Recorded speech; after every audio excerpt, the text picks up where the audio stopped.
one and all, to the remarkable example of modern entertainment at its finest.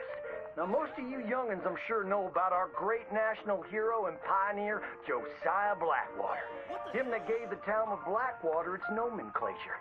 You see, only about 100 years ago, weren't nothing here but big old forests, ferocious beasts, surly savages, arid deserts, and unconquered mountains.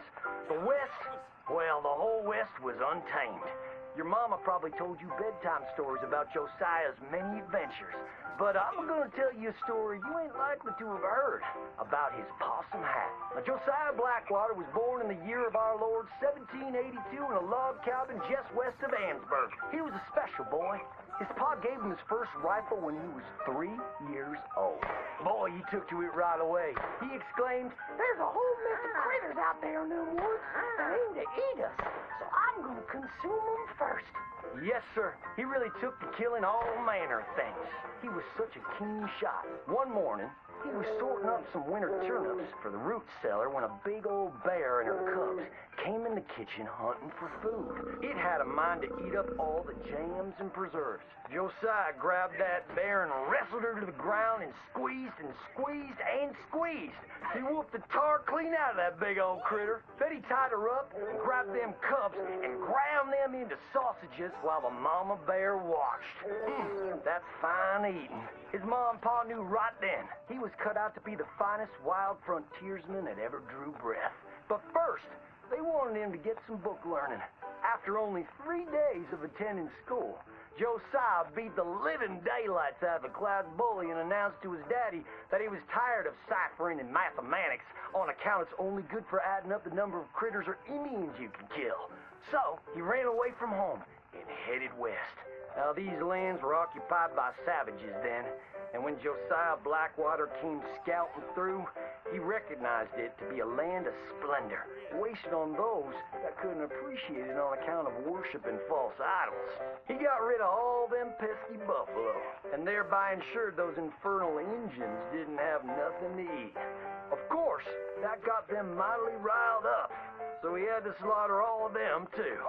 Just like his daddy had once done to the Redcoats in 1775. Right about that time, he met an Indian girl he took pity on account of having annihilated her family. She was 12 years old, and so he took her as his wife. She gave him 2 sons before she died of typhus. Now, y'all know that Josiah Blackwater wore a possum for a hat. But most don't know how that came to be. Well, one day, old Josiah was riding a couple of alligators down the Lanahatchee River. Riding, standing up, and shooting eagles right out of the sky when he sees a big old mountain lion about to eat a possum. Josiah grabbed that mountain lion by the tail and wrestled it till it was plumb dead. Well, that possum really took to Josiah. Followed him around like a dog loyal to its master. Yes, they had a lot of adventures together. Now, Josiah never cried a day in his life, but he pert near did on the day that possum passed, for they were mighty fine friends. So he skinned it and made it into a hat. Back in them days, a possum skin was as good as money, but he never parted with that hat, not even for $10. Once he founded the town of Blackwater, he sent word for settlers to come. It was the last stop in the west before San Francisco. He met a girl by the name of Rufina Helsby at a barn dance one night, took her as his wife, and settled down. Built himself a cattle empire and had 14 youngins.